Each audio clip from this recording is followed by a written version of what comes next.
নমস্কার, আমি দেবজ্যোতি। আজকের গ্রাউন্ড জিরোর পর্বে আপনাদের সকলকে স্বাগত জানাই। সাত সকালেই আপনাদের সামনে উপস্থিত হলাম। কাল যান্ত্রিক কারণে বেশ কিছু সমস্যা হয়েছিল, তাই সকালেই আপনাদের সঙ্গে মিলিত হচ্ছি। আরজি করের যে ঘটনা, প্রায় 34 দিন অতিক্রান্ত, একই অবস্থা রয়েছে স্বাস্থ্যক্ষেত্রে। প্রতিদিন যে ছবি দেখা যেত সেই ছবি কিন্তু আজও অব্যাহত। সকাল থেকে বিভিন্ন গ্রামগঞ্জ থেকে সাধারণ রোগী তারা আসছেন হাসপাতালে, এমার্জেন্সিতে যাচ্ছেন, বিনা চিকিৎসায় হাসপাতালের আউটগেট দিয়ে তারা বেরিয়ে যাচ্ছেন।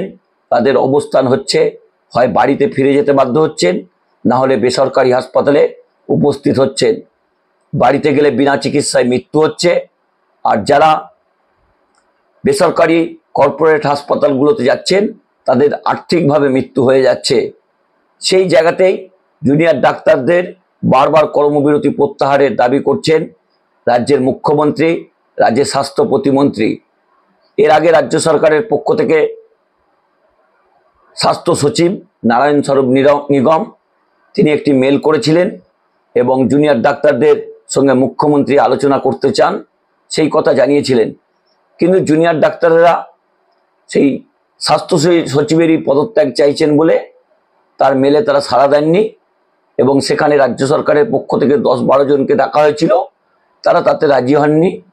তারা একটা হট্ট মেলার মতো 30-35 জনকে নিয়ে যেতে চান। তারপরে রাজ্য সরকারের পক্ষ থেকে রাজ্যের মুখ্য সচিব মনোজ পন্ত তিনি জুনিয়র ডাক্তারদের আবারও আবেদন করেন যে আপনারা নবান্নে আসুন এবং আপনাদের সঙ্গে রাজ্যের মুখ্যমন্ত্রী কথা বলতে চান। তারা সেখানে বেশ কিছু শর্ত দিয়েছেন, যে সেখানে নাকি লাইভ স্ট্রিমিং করতে হবে, সমস্ত সংবাদ মাধ্যমকে প্রবেশ করতে দিতে হবে, রাজ্যের মুখ্যমন্ত্রীকে উপস্থিত হতে হবে। এছাড়াও তাদের বেশ কিছু দাবি আরও রয়েছে, এবং সেখানে 35 জনকে প্রবেশ করতে দিতে হবে। একেবারে মানিকতলা বাজারের মতো তারা যাবেন, রাজ্যের মুখ্যমন্ত্রীর সঙ্গে আলোচনা করবেন। এই দ্বিপাক্ষিক আলোচনা হওয়ার কথা গত 2 দিন ধরেই শোনা যাচ্ছিল, কিন্তু বরফ গলেনি। জুনিয়র ডাক্তাররা যেভাবে বারবার শর্ত দিচ্ছেন, তাতে যত দিন যাচ্ছে ততই কিন্তু স্বাস্থ্যক্ষেত্রে চিকিৎসা পরিষেবা আরও তলানিতে প্রবেশ করছে। এতদিনে প্রায় 25 থেকে 26 জন বিনা চিকিৎসায় মৃত্যু হয়েছে। প্রায় 34 দিন অতিক্রান্ত। জুনিয়র ডাক্তারেরা এতদিন আরজি কর হাসপাতালে আন্দোলন করছিলেন, এখন তারা স্বাস্থ্য দপ্তরের সামনে অবস্থান করছেন। সেই স্বাস্থ্য দপ্তরের সামনে বেশ কয়েকটি অফিস রয়েছে, একটি রাজনৈতিক দলের অফিস রয়েছে, সেখানে কাউকে প্রবেশ করতে দেওয়া হচ্ছে না, কোনো গাড়ি বেরোতে পারছে না, এবং একটা ইকোনমিক জোনে তারা অবস্থান করছেন, দুদিকের রাস্তা বন্ধ করে। জনজীবনও যথেষ্ট ব্যাহত হচ্ছে। অত্যন্ত গুরুত্বপূর্ণ, রাজ্য সরকারের পক্ষ থেকে জুনিয়র ডাক্তারদের পাশে দাঁড়িয়ে এই সমস্যাগুলো সমাধানের জন্য তারা প্রভূত চেষ্টা করছেন। কিন্তু জুনিয়র ডাক্তারেরা গত কয়েকদিন ধরে যেভাবে শর্ত দিচ্ছেন, তাতে রাজ্য সরকারের পরে কি করবেন তা রাজ্য সরকারের উপর নির্ভর করছে। তবে রাজ্য সরকারের কাছে অনেকগুলো অপশান খোলা আছে, এখনো তারা মানবিকভাবে পুরো বিষয়টি দেখছেন।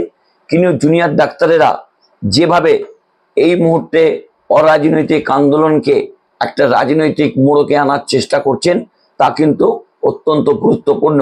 আগামী 2-1 দিনের মধ্যে কোন রাজনৈতিক দল তাদের পিছনে রয়েছে, কোন কোন রাজনৈতিক নেতা তাদের পিছনে রয়েছে, তাদের হোয়াটসঅ্যাপ গ্রুপের মেসেজ, সেই মেসেজগুলো আপনাদের সামনে আনবো। তাহলে পরিষ্কার হয়ে যাবে যে এই গদি মিডিয়ায় বারবার প্রকাশিত হচ্ছে জুনিয়র ডাক্তারেরা অরাজনৈতিক আন্দোলন করছেন, কাউকে প্রবেশ করতে দিচ্ছেন না, তারা একটা দিক নির্ণয় করে দিচ্ছেন। সেই সত্যগুলো কিন্তু সামনে আসবে, কারণ জুনিয়র ডাক্তারদের পিছনে বেশ কয়েকটি রাজনৈতিক শক্তি ইতিমধ্যেই প্রবেশ করেছে। শুধুমাত্র এ রাজ্যের নয়, অন্য রাজ্য থেকেও তাদের কাছে মদত আসছে। ঘটনার সূত্রপাত কিন্তু 9ই আগস্ট, যেভাবে ডাক্তারি তরুণী ছাত্রীর ডিউটিরত অবস্থায় ধর্ষণ এবং খুন হলেন, তা অত্যন্ত নিন্দনীয়। বাংলার মানুষ পথে নেমেছিলেন, জুনিয়র ডাক্তারেরা পথে নেমেছিলেন, সমাজের বিভিন্ন স্তরের মানুষ প্রতিটি পরিবার থেকে উই ক্যান জাস্টিস বলে পথে নেমেছিলেন। নিশ্চিত বাংলার মানুষ আজকে যে এই আন্দোলনকে এতটা দূরে নিয়ে যেতে পেরেছেন তার জন্য একমাত্র পশ্চিমবঙ্গ বলেই তা সম্ভব। কারণ এখানের মানুষ সংস্কৃতির প্রবণ, সংস্কৃতির সঙ্গে তাদের ওতপ্রোত যোগ রয়েছে। তারা যেভাবে প্রতিবাদ করতে জানেন, একেবারে স্বাধীনতার লড়াই থেকে শুরু করলে আজ পর্যন্ত জুনিয়র ডাক্তারদের যে আন্দোলন হচ্ছে শুধুমাত্র বাংলা বলেই সেটা সম্ভব। বাংলার প্রতিটি মানুষ পথে নেমেছিলেন, তাদের পাশে ছিলেন, কারণ হওয়াটাই স্বাভাবিক। কারণ একজন জুনিয়র ডাক্তার চিকিৎসা করতে করতে তাকে যেভাবে অমানবিকভাবে খুন করা হয়েছে, ধর্ষণ করা হয়েছে, তাকে তিলে তিলে বিদ্ধ করে মারা হয়েছে, তার প্রতিবাদ হওয়া উচিত।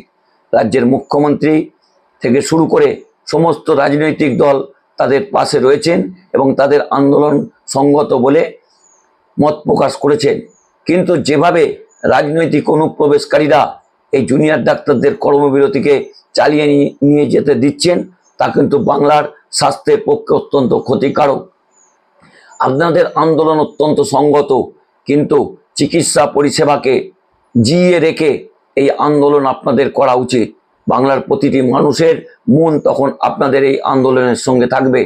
কিন্তু যেভাবে গত 32 দিন ধরে আপনারা আন্দোলন করে যাচ্ছেন, যেভাবে দিনের পর দিন রোগী মৃত্যুর ধারাবাহিকতা দেখা যাচ্ছে, তাতে আগামী দিন কিন্তু মিশ্র প্রতিক্রিয়া রোগীদের মধ্যেও শুরু হচ্ছে, তার পরিবারের মধ্যেও শুরু হচ্ছে, বিভিন্ন জায়গাতে বিক্ষোভ শুরু হচ্ছে।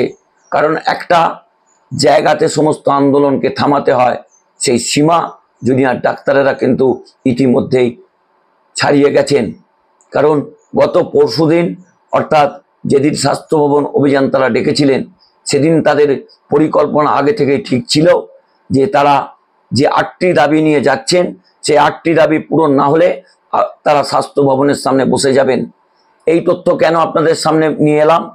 কারণ জুনিয়র ডাক্তারেরা যখন করুণাময়ী থেকে ডিরোজিও ভবনের সামনে থেকে তাদের মিছিলটা শুরু করলেন স্বাস্থ্য ভবনের উদ্দেশ্যে, তখন তাদের সামনে যে গাড়িগুলো ছিল সেখানে উপযুক্ত খাবার মজুদ ছিল, সেখানে জলের ব্যবস্থা ছিল, জুনিয়র ডাক্তারদের রাস্তার উপর বসার জন্য ত্রিপল থেকে শুরু করে মাইকের ব্যবস্থা, সমস্ত ব্যবস্থাই ছিল।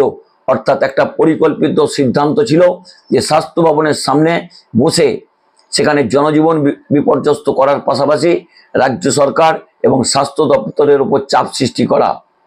শর্ত যদি দেবেন তাহলে কেন আপনারা আলোচনায় বসতে চাইছেন? শর্ত যদি পূরণ হয়ে যায় তাহলে আলোচনার কোনো মানে নেই।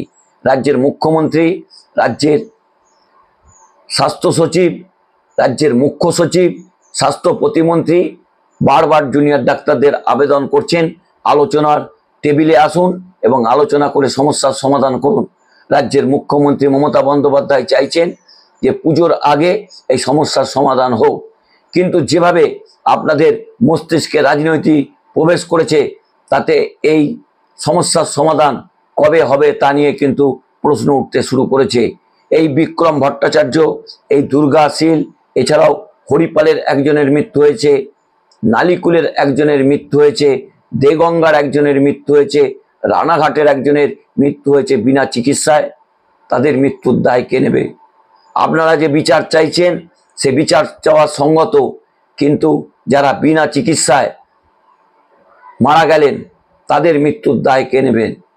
এই প্রশ্নের উত্তর জুনিয়র ডাক্তারদের দিতে হবে। জুনিয়র ডাক্তারদের বেশ কিছু দাবি সঙ্গত, কিন্তু যেভাবে অনমনীয়ভাবে রাজ্য সরকারের ওপর বিভিন্ন শর্ত চাপাচ্ছেন তা কিন্তু মেনে নেওয়া হয়তো রাজ্য সরকারের পক্ষে সম্ভব নয়।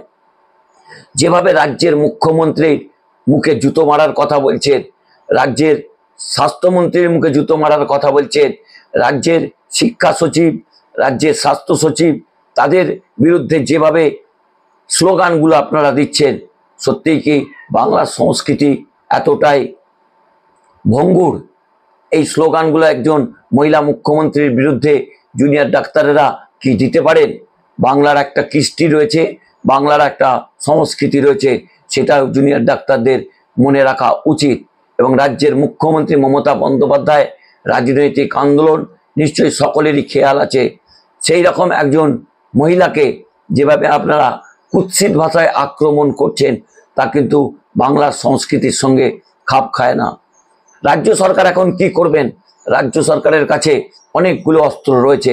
মহামান্য সুপ্রিম কোর্ট বলেছেন মঙ্গলবার বিকেলের মধ্যে যদি এই কর্মবিরতি প্রত্যাহার না হয় রাজ্য সরকার পদক্ষেপ নিতে পারেন। কিন্তু দুদিন অতিক্রান্ত, রাজ্য সরকার এখনো মানবিক দৃষ্টিভঙ্গি নিয়ে এই জুনিয়র ডাক্তারদের বিরুদ্ধে কোনো ব্যবস্থা নেননি। তাদের কাছে এসেনশিয়াল চিকিৎসা অ্যাক্ট যেটা রয়েছে সেটা প্রয়োগ করলে এই জুনিয়র ডাক্তারদের কর্মজীবন নষ্ট হতে পারে। রাজ্যের মুখ্যমন্ত্রী চাইছেন অতি দ্রুত সমস্যার সমাধান হোক। জুনিয়র ডাক্তারদের কাছে অনুরোধ, অবিলম্বে কাজে ফিরে আন্দোলন চালিয়ে যান এবং রাজ্য সরকারের সঙ্গে সহযোগিতা করুন। যেভাবে স্বাস্থ্য ব্যবস্থার একটা অংশে দুর্নীতি ঢুকে পড়েছে, সেই দুর্নীতি দূর করার দায়িত্ব জুনিয়র ডাক্তারদের রয়েছে। আপনারা যে আন্দোলন করে যাচ্ছেন সেই সংহত আন্দোলন চালিয়ে যান। বাংলার প্রতিটি মানুষ আপনাদের পাশে থাকবে। কিন্তু যেভাবে স্বাস্থ্য ব্যবস্থাকে ভেঙে দেবার আপনারা চেষ্টা করছেন এবং যেভাবে কুৎসা অপপ্রচার বিভিন্ন সংবাদ মাধ্যমে আপনারা নিয়ে আসছেন, যেভাবে কুস্লোগান আপনারা দিচ্ছেন, তা থেকে আপনারা বিরত থাকুন। রাজ্যের সঙ্গে আলোচনা করে অতি দ্রুত সমস্যার সমাধান করুন। গ্রামের প্রান্তিক মানুষগুলোকে বাঁচার সুযোগ দিন। পশ্চিমবঙ্গ একটি রাজ্য যেখানে প্রায় 82% মানুষ, প্রান্তিক মানুষ বিশেষ করে, তারা রাজ্যের স্বাস্থ্য ব্যবস্থার উপরই নির্ভর করেন, অর্থাৎ সরকারি স্বাস্থ্য ব্যবস্থার উপর নির্ভর করেন। অন্য রাজ্যগুলো, দিল্লি, সেখানে মাত্র 45% মানুষ সরকারি স্বাস্থ্যের উপর নির্ভর করে। গুজরাট 42% মানুষ সরকারি স্বাস্থ্যের ক্ষেত্রের উপর নির্ভর করে। উত্তরপ্রদেশ 51% মানুষ।